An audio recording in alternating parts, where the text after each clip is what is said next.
Welcome to another deep dive. Yeah. Today we'll be taking a look at selections from Anacalypsis by Godfrey Higgins, which was published in the 19th century. Okay. And it explores ancient mythology and religion.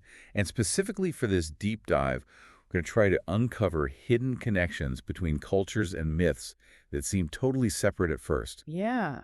We'll focus on the origins of the Ionians and their connection to ancient India. Sounds good. We'll be seeing how history, mythology, and symbolism all kind of blend together, and I, for one, am excited to unravel these mysteries. Me too. What's so interesting about Higgins is that he challenges the common idea that ancient cultures all developed in isolation. Yeah. He argues that there was a lot of interaction and a lot of exchange of ideas, especially from the east to the west. Interesting. So let's dive right into the Ionians. Okay. Higgins claims they weren't just a Greek people. Right. He suggests that their origin is in a religious principle, which focuses on the female generative power, which is symbolized by the yoni. He even says that the name Ionian could be connected to the Hebrew word for Iavon or Ion, Okay. and this potentially links them to biblical figures, like Jovan, the son of Japhet. Well, he doesn't stop there. Oh, really? He goes on to explore the theory that the Ionians descended from King Helen, son of Deucalion. Oh, Now, Deucalion, you might know, yeah. is a figure associated with the flood narrative, much like the Noah of the Bible. Oh, wow. So we've got these two origin stories for the Ionians, Yeah. both hinting at ancient connections and events of great upheaval. Okay, now that we got two origin stories, that's much more intriguing than just one. It makes me wonder how these different narratives could coexist and what they tell us about Ionian beliefs and their history. Yeah. But let's talk about something else that really caught my eye in these excerpts. The Argonauts. Okay. On the surface, it's an epic adventure story, a classic Greek myth. Right. But Higgins, like others, sees it as an allegory. Right. She says that it might not even be Greek originally. Yeah. He thinks it originated in India and traveled west, maybe through Babylon. Oh, wow. He draws this fascinating connection between the Argo, the ship from the myth, and the Indian concept of the Arga. Yeah. Can you explain what that is? The Arga is a symbolic vessel Okay. that represents the female generative power. It's often depicted with the linga as its mast, and the linga is a symbol of male generative power. Okay. You can picture it like this. The world represented as a lotus flower, and nestled inside is the Arga. Yeah. It's a powerful image of creation and the forces that bring forth life. Wow. I can see why Higgins would be drawn to that imagery. It's so beautiful and thought-provoking.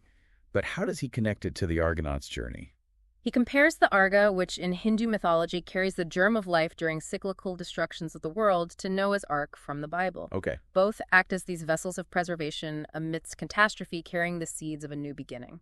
So we're seeing these connections between Greek mythology, Indian symbolism, and biblical narratives. Could a story with the themes of creation and survival really resonate across such vast distances and cultures? That's what Higgins argues. Oh, really? He sees these narratives as evidence of a deep underlying connection between seemingly separate cultures. It really makes you wonder how these stories traveled, who carried them across continents and oceans, and how they were adapted and reinterpreted along the way. But before we go too far down the Argonaut rabbit hole, let's talk about another figure that Higgins brings into this mix, Janus. Okay. This is the two-faced Roman god. Right. We all know the image, right? All right. But there's a lot of mystery about his origins. Yeah. He doesn't seem to have a Greek counterpart, which I think adds to the intrigue. Right. But Higgins suggests a connection between Janus and the Indian concept of Jaina, which is another representation of the female generative principle. Right. So we're seeing this theme of female generative power pop up again. Uh-huh. But this time in Roman mythology, Yeah. I'm starting to see how Higgins is weaving these threads together. He doesn't stop with just Jaina, though. No. He points out that she's associated with a lot of other names: Diana, Venus, Juno Lucina. And all of these are tied to creation, birth, and new beginnings. Yeah. He even says that Janus's name itself could be a variation of Javan, which further links Roman and Eastern traditions. Wow. So potentially another connection back to those biblical figures we talked about earlier. Uh-huh.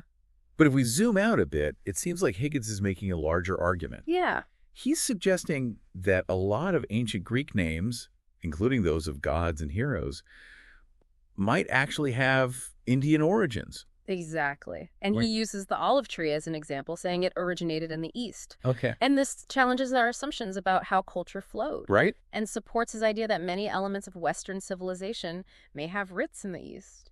You know, most people probably don't think twice about where the olive tree came from, but it's a great example of how something so familiar can change our understanding of history. Makes you wonder what other Western things might have unexpected origins if we just look a little deeper. Absolutely. Yeah. And he doesn't stop at names and symbols. He points to architectural features and even entire cities Yeah. as evidence of this eastward flow of ideas. Right. Like what? Give me an example. Well, let's talk about Rome. Okay. It's always been this enigma, Yeah. and it has these ancient features like the Cloaca Maxima, which is a sewage system so complex and vast that it makes you think it's from a civilization predating traditional accounts. Wow.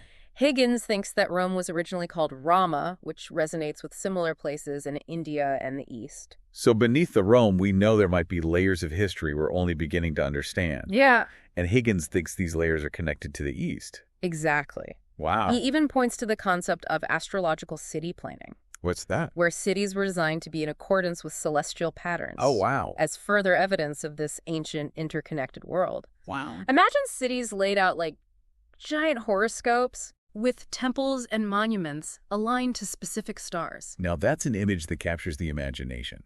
It's so different from how we think about cities today. Yeah. But it makes you wonder if ancient people were so attuned to the cosmos, how did that shape their worldview and how they understood their place in the universe? Well, that's a question Higgins explores in depth, especially when he looks into rulers who declared themselves to be gods. Yep. You know, we often see this as a power grab, Yeah. pure egotism. Yeah, But Higgins offers a different perspective. I'd love to hear it.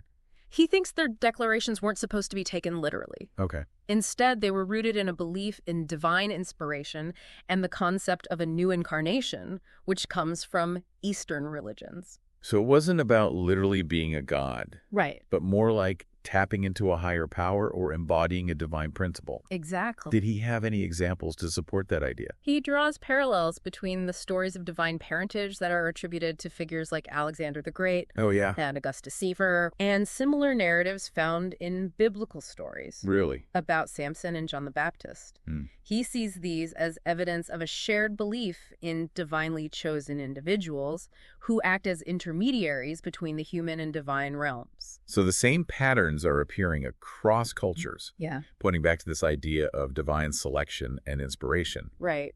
But who were these Yavanas that Higgins mentions? Right. He makes it sound like they played a key role in spreading these beliefs. The Yavanas, as Higgins describes them, were followers of the Yoni, Okay. and he thinks they were really important in spreading their beliefs westward, Okay. leaving their mark on architecture and even in the names of places like Paris and London. So the Yavanas were almost like cultural revolutionaries, leaving a legacy embedded in the fabric of Western civilization. That's a good way to put it. Wow. And that's why he says it's so important to recognize their influence. He's asking us to look beyond the surface of history and acknowledge how these ancient beliefs affected the world we live in today. It's like we've been reading history with one eye closed, completely missing this other layer of meaning and connection. Yeah, I think that's a good place to stop for today. Yeah, and that missing layer might hold the key to understanding not only our past, but also our present, and maybe even our future. It really makes you wonder if the Yavanas were so successful at spreading their beliefs, what led to their decline, and what parts of their worldview might still be shaping our thoughts and actions today. We'll get into those questions and more as we continue our deep dive into Godfrey Higgins's Anacalypsis next time. Picking up where we left off last time, the decline of the Yavanas is a question that makes you think about how complex cultural exchange really is. Yeah. It wasn't always a smooth or peaceful process. Yeah. Higgins thinks the Yavanas might have faced pushback from other groups who had different beliefs. So spreading these beliefs wasn't just sharing stories and symbols. There was actual conflict. That's what Higgins seems to be saying, though he doesn't give a ton of details in these excerpts. Okay. He does paint this picture of a world where different religious and philosophical ideas were fighting for control. Right. It really challenges the idea that the ancient world was totally harmonious. Yeah. And reminds us that spreading culture can be messy and disputed. It makes you think about the power dynamics at play. Who had the upper hand in these conflicts? Yeah. And how did those clashes shape these different belief systems?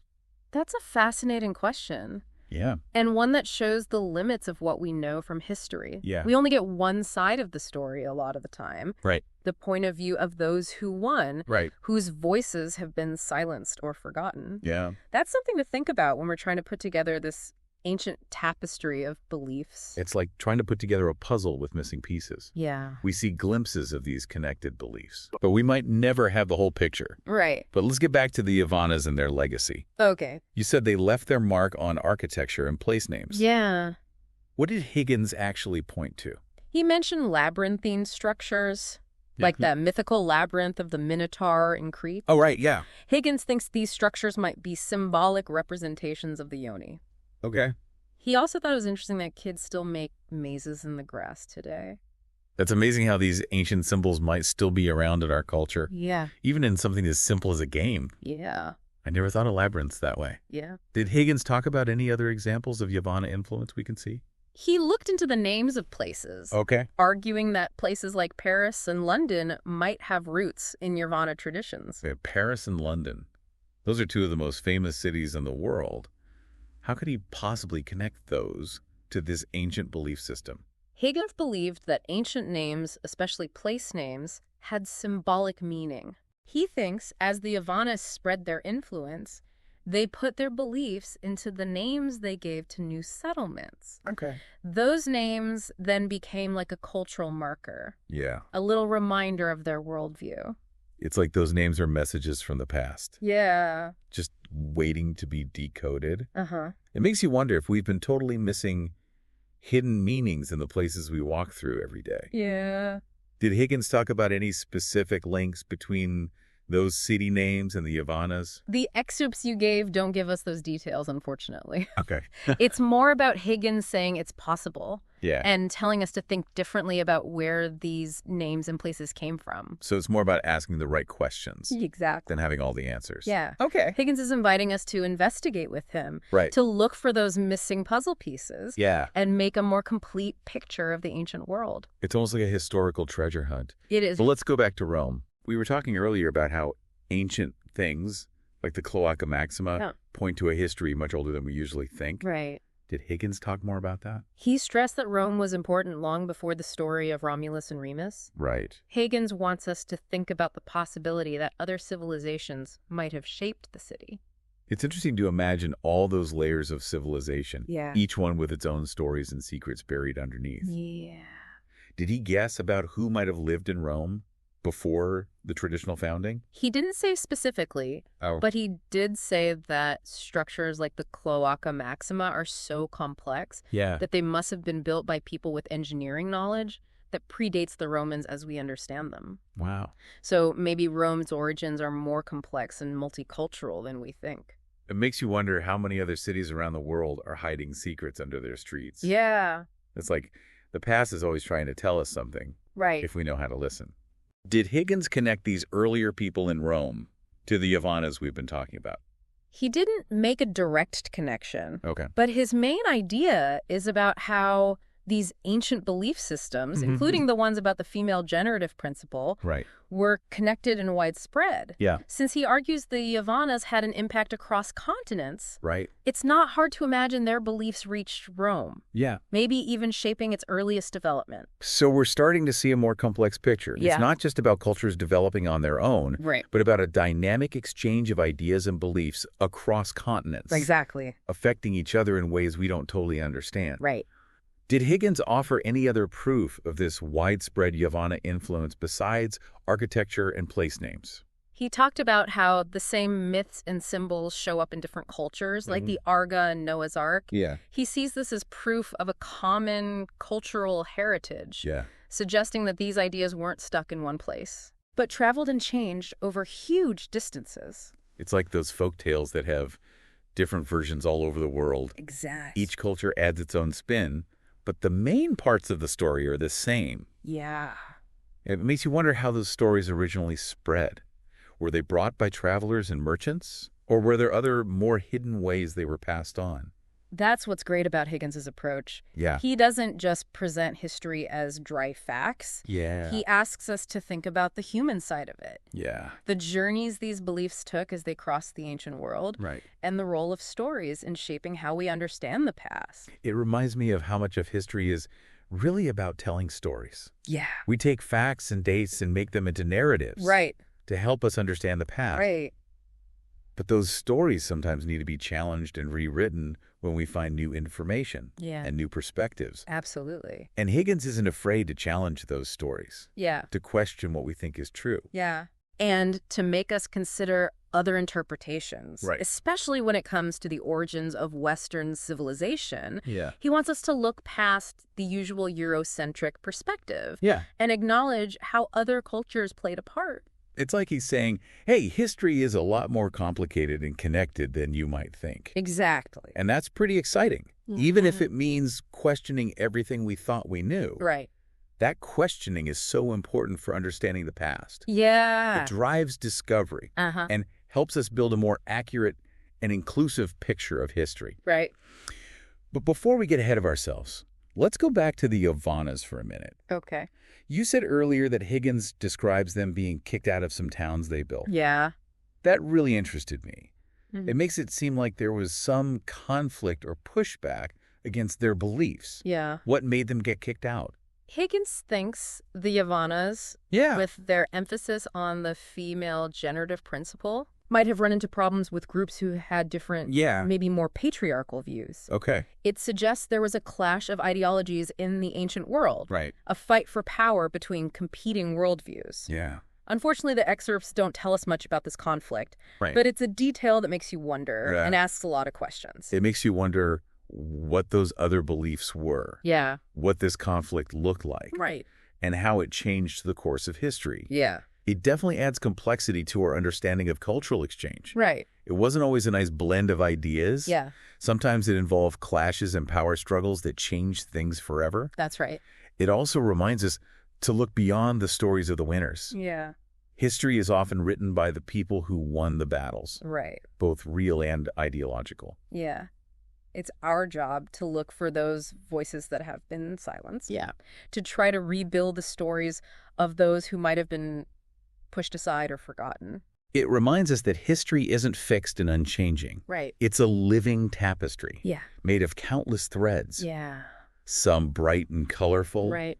Others faded over time. Exactly. And our understanding of that tapestry is always changing as we find new threads and see old ones in new ways. That's what makes these kinds of explorations so great. Yeah. We're not just learning facts and dates. We're on a journey of discovery, questioning assumptions, and putting together a more detailed and complex picture of the past. And as we do that, we're learning not just about the ancient world, Right. but also about ourselves, our own beliefs, Yeah. and our place in this huge connected web of human history. Exactly. But let's get back to Higgins and his analysis of those ancient beliefs. Okay. What else did he find in his exploration of the Yavanas and their influence? It feels like we've gone everywhere in this deep dive, from ancient Greece and Rome to India, and even those biblical connections. It's been quite a journey. But before we finish up, I want to go back to Higgins's main point about the Yavanas Okay. and their impact on Western civilization. Right.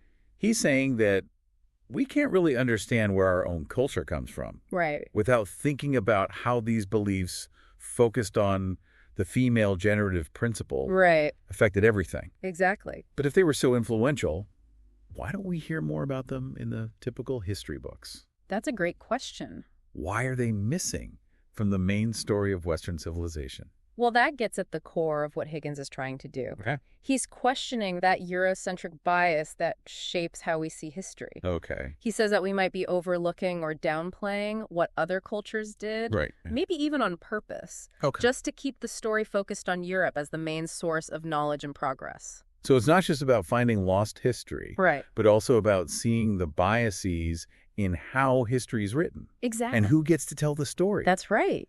Higgins is pushing us to be critical readers of history, to question the stories we've been told, and to find different perspectives Right. that make us rethink what we think we know. Exactly. It's a call to look beyond the textbook version of history, Yeah. to see the messiness and the mixing of cultures that really shaped our world. That's a good way to put it. But did Higgins give any real-world examples of this Yavanna influence on Western civilization? I mean, we talked about buildings and place names, Right. but what else is there? He brings up astrological city planning. Okay. It's a really interesting example. Yeah. We think of ancient cities as unplanned creations. Right. But Higgins says that a lot of them were actually carefully designed to be in line with patterns in the stars. Interesting. Imagine cities as giant symbolic horoscopes, Wow. with temples and monuments put in certain spots Yeah. to match specific stars and groups of stars. That's an incredible thought. Oh, It challenges how we think about cities today, which is often just about practicality. right. It says that ancient people saw a link between earth and the heavens, Uh-huh. and they wanted to show that connection in their cities. Exactly. Higgins thinks this practice, Yeah. which comes from Eastern traditions, Right. might have influenced how some Western cities were designed too. Yeah. It's a subtle reminder that cultures mix in so many ways, Uh-huh. from big things like city planning Right. to the hidden meanings in language and architecture. Exactly. This has been such a thought-provoking deep dive. We've explored ancient myths, symbols, and amazing buildings, and put together a new understanding of how connected the ancient world really was. Yeah, it's been great. As we wrap up, what are the key things our listeners should remember? What should they take away from this exploration of the Ionian mystery?